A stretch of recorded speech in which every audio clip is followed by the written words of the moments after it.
E sem delongas, vamos chamar o nosso Américo Martins, que está na Europa, nosso correspondente, porque o presidente Lula está na Alemanha, na segunda parada da viagem oficial pela Europa.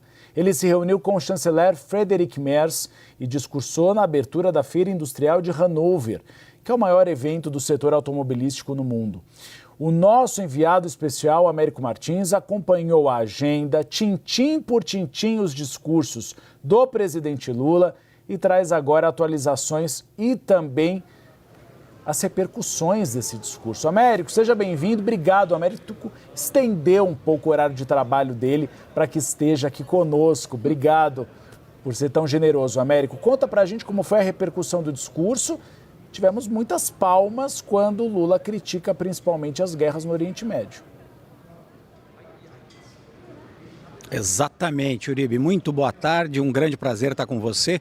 Uma boa tarde para todo mundo que está nos acompanhando.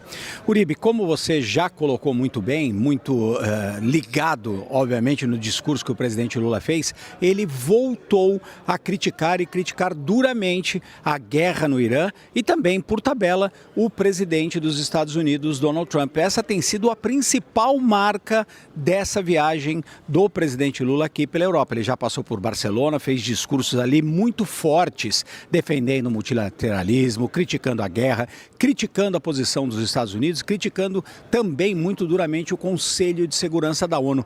E aqui na Hannover Messe, na abertura da Hannover Messe, que é essa principal feira industrial do mundo, ele também adotou esse tom político no seu discurso. Isso apesar da audiência ser basicamente industriais e também executivos de algumas das principais indústrias do mundo. O presidente Lula foi muito crítico do Conselho de Segurança da ONU. Ele chegou a chamar pelo nome os líderes dos 5 países que têm assento permanente no Conselho de Segurança da ONU e ele disse o seguinte: esses líderes deveriam pensar, parar e discutir por que o Conselho de Segurança não está funcionando. Ele voltou a criticar todas as guerras, em particular a guerra contra o Irã, pela quantidade de recursos que são gastos nessas guerras. Ele lembrou mais uma vez que esses recursos poderiam ser utilizados, por exemplo, para tentar resolver alguns problemas muito importantes da humanidade, como a fome, o analfabetismo e a desigualdade social. O presidente Lula chegou a dizer que essa guerra no Irã era uma maluquice e disse mais uma vez que o presidente Donald Trump não deveria e não tem um mandato para começar esse tipo de guerras, visto que ele não fez nenhuma consulta ao Conselho de Segurança da ONU. Antes desse discurso, Uribe, aqui na abertura da Hannover Messe, a Feira Industrial de Hannover, ele teve uma reunião com Friedrich Merz, que é o chanceler alemão, o primeiro-ministro da Alemanha. Depois fez uma segunda reunião ampliada com a presença de todos os ministros da delegação brasileira e também representantes do governo alemão, no qual eles discutiram as questões geopolíticas de uma forma geral e também, obviamente, a relação bilateral entre os dois países. O presidente, na reunião e também no discurso público que fez aqui, agradeceu o apoio da Alemanha, por exemplo, pela aprovação do acordo de livre comércio entre o Mercosul e a União Europeia. O governo alemão apoiou de fato muito esse projeto do acordo de livre comércio. O primeiro-ministro alemão, Friedrich Merz, fez um discurso logo depois do presidente Lula e em alguns pontos ele concordou com o presidente. Ele também disse, em termos muito mais moderados, mas de qualquer forma também criticou a guerra, também disse que a Alemanha e a União Europeia estavam tentando trabalhar para equilibrar os mercados de energia. Teve um ponto, Uribe, que os dois discordaram, a questão da inteligência artificial, que é um tema muito importante nessa feira aqui em Hannover. O presidente Lula disse aos executivos, aos industriais que estavam ali, que eles deveriam pensar, acima de tudo, no trabalhador, que a inteligência artificial é muito boa, ele reconhece isso, mas que é muito importante que ela não destrua completamente empregos e que ela tenha algum tipo de regulação. O primeiro-ministro alemão, que tinha concordado com alguns outros pontos do presidente Lula, acabou adotando um tom muito mais ameno com relação à inteligência artificial e falou muito para os empresários que estavam presentes, dizendo que isso iria ajudar a cortar os custos das suas empresas e aumentar a produtividade. Mas o principal ponto, Uribe, como eu disse, foram as críticas do presidente Lula ao que ele chamou de uma maluquice, essa guerra no Irã. Vamos ouvir um trecho do que o presidente falou sobre isso, no qual ele também diz que o Brasil sofreu menos do que outros países por conta da guerra. Vamos ouvir o que o presidente disse no discurso de abertura aqui da Hannover Messe. O Brasil é um dos países menos afetado pela maluquice da guerra feita com o Irã. Nós não estamos sofrendo o aumento do preço do petróleo como muitos países estão sofrendo, porque o governo tomou medidas e o Brasil só importa 30% do seu óleo diesel. Nesse discurso, o presidente também questionou os países que são membros permanentes do Conselho de Segurança da ONU e criticou o dinheiro gasto hoje com guerras no mundo inteiro. Não é possível que nós estejamos gastando 2 trilhões e 700 bilhões de dólares em guerra e nada para acabar com a fome no planeta. Não é possível.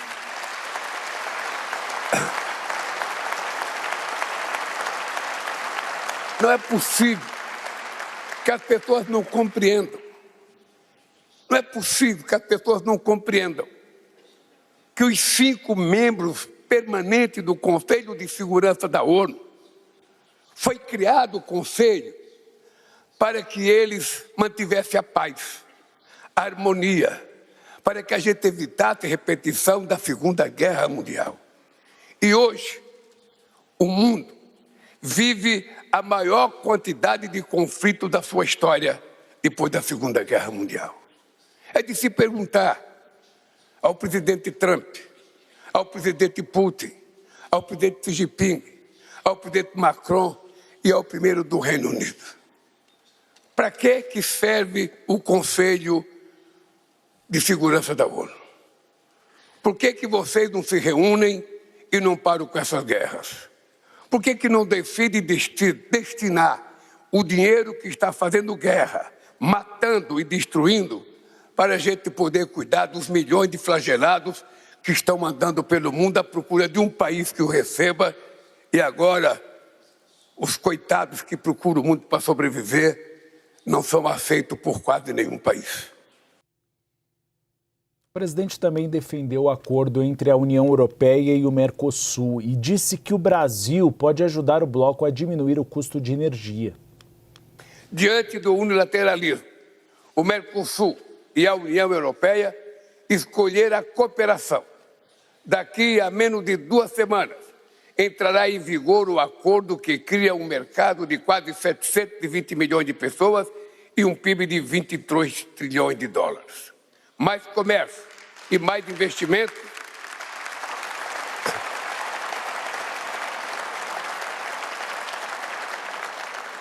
Mais comércio e mais investimento significam novos empregos e oportunidades dos 2 lados do Atlântico. Com maior integração produtiva, reforçaremos a estabilidade das cadeias de suprimento. Existem inúmeras complementariedades ainda não exploradas entre as 2 regiões. O Brasil pode ajudar a União Europeia a diminuir custos de energia e descarbonizar sua indústria.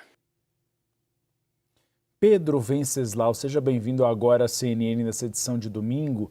Como a gente pode resumir o discurso do presidente Lula? Claro, ele falou com a audiência internacional, mas tudo passa nesse ano pelas eleições presidenciais. De que forma essa rodada internacional ajuda na estratégia de Lula à reeleição? Olha, não por acaso, na viagem anterior, na escala que ele fez na Espanha, em Barcelona, o presidente Lula e o primeiro-ministro, o Pedro Sánchez, eles participaram da Global Progressive Mobilization, que é uma iniciativa que foi criada a partir da Europa, mas com apoio importantíssimo do Lula, para fazer um contraponto à CEPAC, que é aquela articulação internacional da ultradireita, que é liderada, entre outros, por Donald Trump. Um elemento que é comum nos discursos do Lula aqui no Brasil e no exterior, mas que esteve muito presente no discurso da Espanha e também nesse da Alemanha, foi a crítica ao avanço da ultradireita a nível global. O presidente Lula relembrou, num determinado momento desse discurso na Alemanha, e também falou disso na Espanha, a tentativa de golpe de Estado que aconteceu no Brasil. Que também não deixa de ser, né, Gustavo, uma maneira de conectar isso ao discurso eleitoral, que passa pela tentativa de retomar aquela polarização que ajudou o Lula a se eleger em 2022. A defesa da soberania nacional, a lembrança de que houve uma tentativa de golpe de Estado que passou pelo planejamento de assassinar autoridades, tudo isso para construir um sentimento de que é preciso, em alguns momentos, formar uma frente ampla para derrotar o que eles chamam de fascismo, de ultradireita. Esse discurso da frente ampla colou bem, funcionou bem em 2022, era um outro cenário, era o governo de Jair Bolsonaro, que veio de uma pandemia com uma posição negacionista, mas é mais difícil nesse ano de 2026, quando o presidente Lula está circunscrito a uma aliança e a um palanque formado por partidos e lideranças da esquerda, do campo progressista.